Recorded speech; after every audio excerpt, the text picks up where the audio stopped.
anggaran, Pak. Nanti APBD tahun 2006, Pak, itu akan saya lakukan lagi, Pak. Kenapa? Karena kalau saya bergerak, saya tidak pernah berpikir anggaran, Pak. Yang penting harus berjalan, yang penting harus terlaksana.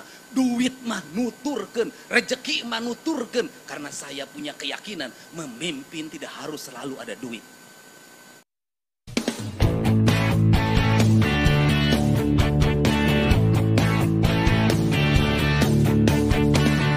Assalamualaikum warahmatullahi wabarakatuh.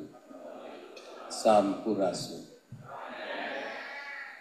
Bapak Ibu yang saya hormati, yang hari ini kita bersama-sama berkumpul untuk menapakur diri dalam sebuah rencana kepentingan jangka panjang tentang bagaimana wujud Indonesia masa depan, wujud Jawa Barat masa depan, dan wujud seluruh kabupaten kota masa depan. Penyerahan naik ke tingkatan yang keempat adalah ketiadaan. Tingkatan yang pertama bersatu itu sifatnya material. Tanah, air, udara, matahari secara material disatukan, maka dia akan melahirkan kehidupan. Cara bersatunya harus simbiosis, mutualisme. Tidak boleh saling membunuh, tidak boleh saling mematikan. Andai kata satu mati itu demi yang lain. Andai kata demi yang lain dia memangsa bukan karena keserakahan. Dia ada karena ekosistem yang mengharuskan dia berbuat seperti itu. Maka sesungguhnya dalam filsafat dasar ini Teh Rike dan Kang Dede serta Teh Jihan, itu kita bicara tentang filsafat dasar dunia. Pasti dunia terbelah dalam dua filsafat, yang satu barat, yang satu timur. Barat mengajarkan apa? Barat mengajarkan Bellium contra omnibus, bahwa manusia satu sama lain itu saling menaklukkan, bahwa hubungan manusia dengan alam itu saling menaklukkan. Alam ditaklukkan, dieksploitasi, alam ditaklukkan, dieksploitasi, maka lahirlah revolusi industri. Dari revolusi lahirlah industrialisasi, dari industrialisasi kolonialisme, dari kolonialisme lahirlah kemerdekaan. Dari kemerdekaan lahir lagi revolusi industri kedua. Lahir ke revolusi kedua kapitalisasi yang berbungkus kesejahteraan. Dengan model pendekatan orang kaya boleh terus kaya. Tapi syaratnya dia harus bayar pajak yang tinggi. Negara memungut pajaknya. Pajaknya dikontrol oleh demokrasi dengan trias politika. Trias politika membagi kekuasaan antara legislatif, eksekutif, dan yudikatif. Tujuannya adalah kemakmuran. Maka pajak itu harus melahirkan sistem negara yang menjamin orang miskin punya rumah, orang miskin punya sekolah, orang miskin punya harapan masa depan, ada jaminan kesehatannya. Orang miskin punya jaminan hari tua, meski dia nganggur negara tetap menggajinya. Gaji ini diperoleh dari siapa? Dari kaum kapitalis yang membayar pajak dengan mahal pada negara. Negara mendistribusikan untuk melindungi mereka dari cengkraman kapitalisme itu.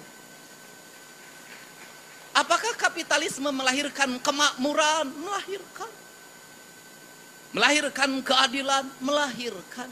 Lahir negara-negara besar dan raksasa yang hari ini sedang berhadapan dengan apa? Komunisme yang kapitalisme, yaitu Tiongkok. Nah, kemudian di wilayah timur dia berkata pada apa? Kita dengan alam tidak bermusuhan. Kita dengan alam adalah saudara. Kita tidak mungkin bermusuhan dengan tanah karena kita dari tanah. Kita tidak mungkin bermusuhan dengan air karena kita dari air. Kita tidak mungkin bermusuhan dengan udara, menaklukkan udara karena kita dari udara. Kita tidak mungkin menaklukkan matahari karena kita bagian dari matahari itu sendiri. Maka dia adalah persenyawaan. Seluruh persenyawaan itu masuklah nilai yang namanya ruh. Ruh itu mengajarkan rububiyah. Rububiyah itu mengajarkan penghambaan. Maka manusia yang bersenyawa dengan tanah, air, udara, dan mataharinya, dialah manusia yang menghamba pada Tuhannya. Melalui apa? Melalui penghormatan pada tanah, air, dan udaranya. Kenapa? Karena Tuhan disembah oleh kita. Melalui apa? Melalui kita yang dihadirkan di muka bumi. Tak akan pernah bertemu dengan Tuhan manakala kau tak memahami matahari. Kau tidak akan pernah bertemu dengan Tuhan manakala kau tidak memahami air. Kau tidak akan bertemu dengan Tuhan manakala kau tidak bisa memahami udara.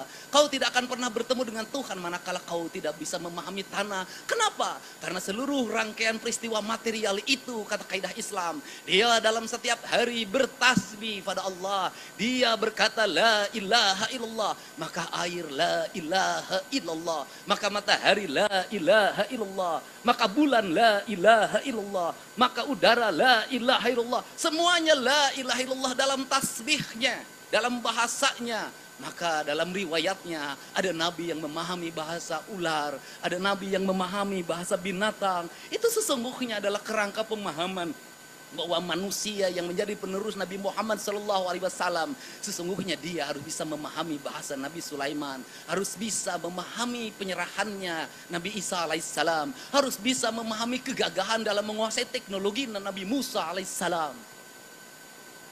Maka seluruhnya diwujudkan dalam nama Nabi Muhammad SAW.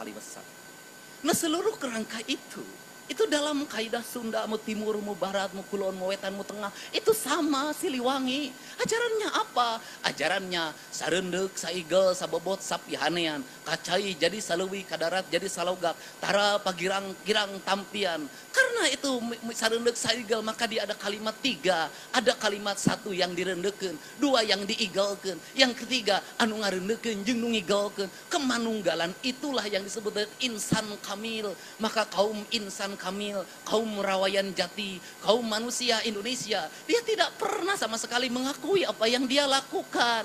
Kalimatnya apa? Hirup syukur sasamperan, awak ukur sasampayan, sariring-riring dumadi, sarengkak saperit bola, sadaya kersaning Gusti. Kata Kiai Pak Wakil Ketua DPRD Jawa Barat, itu Pak Iwan mengatakan, itulah yang disebut dengan la haula wala quwata illa billah. Kalau kerangka pembangunan seperti ini, apa sih yang dicita-citakan oleh saya? Saya selalu berurai air mata. Kenapa? Yang dicita-citakan adalah mengembalikan kembali Tatar Sunda pada ajaran Siliwangi. Bukan ajaran kemusyrikan. Mengembalikan kembali Tatar Sunda pada ajaran titah penciptaannya. Bahwa dia adalah segenggam tanah yang tercipta saat Allah sedang tersenyum. Maka mengembalikan kembali pada ekosistem. Dalam pembangunan modern, mengembalikan tanah Sunda pada go green. Yang ada cuman beda, yang satu berdasarkan keyakinan, yang satu berdasarkan proyek. Go green itu proyek. Nah, karena ini yang dibangun, maka Pak Ketua DPRD, apa yang kita letakkan? Ada hal yang harus terorkestrasi, ada hal yang harus dia melakukan sendiri. Kenapa? Kalau saya bongkar bangunan di pinggir sungai, kebayang kalau saya diskusi dulu sama DPRD, tidak akan pernah terbongkar. Karena DPRD ada konstituennya di situ. Ada partai A, partai B, partai C. Diskusinya tidak akan berhari-hari. Nanti aspirasi berkembang. Bangunan tidak dibongkar, ribut tidak berhenti. Maka itu saya pilih, saya bongkar sendiri. Kenapa? Agar Bapak tidak cacat, agar Bapak tidak pusing menghadapi konstituen. Ketika konstituen bertanya ke Bapak, kenapa tempat warung saya dibongkar? Kenapa rumah yang berpuluh-puluh tahun dibongkar? Bapak cukup mengatakan, Bupati nanti bisa, gubernur nanti bisa dicarek jeung teu beunang diurus saya gitu di Bapak bersih. Bapak bersih, Pak. Tetapi ada hal yang harus terorkestrasi. Apa itu? Anggaran, Pak, terorkestrasi. Ada perencanaannya, ada PPK-nya, ada KPA-nya, ada auditnya. Kemudian ada anggaran yang tidak terkonsentrasi. Apa? Kemarin, Pak, apa itu? Pergeseran anggaran. Kenapa? Karena saya diberi otoritas oleh Pak Mendagri, Pak. Pak Didi lakukan percepatan, bikin rencana yang cepat. Kenapa? Karena Pak Didi harus menyongsong perubahan dengan cepat. Ada. Tetapi nanti ada lagi yang dibicarakan secara bersama. Ada, Pak, nanti perubahan anggaran, Pak. Nanti APBD tahun 2006, Pak. Itu akan saya lakukan lagi, Pak. Kenapa? Karena kalau saya bergerak, saya tidak pernah berpikir anggaran, Pak. Yang penting harus berjalan. Yang penting harus terlaksana. Duit mah nuturkeun, rezeki mah nuturkeun. Karena saya punya keyakinan, memimpin tidak harus selalu ada duit.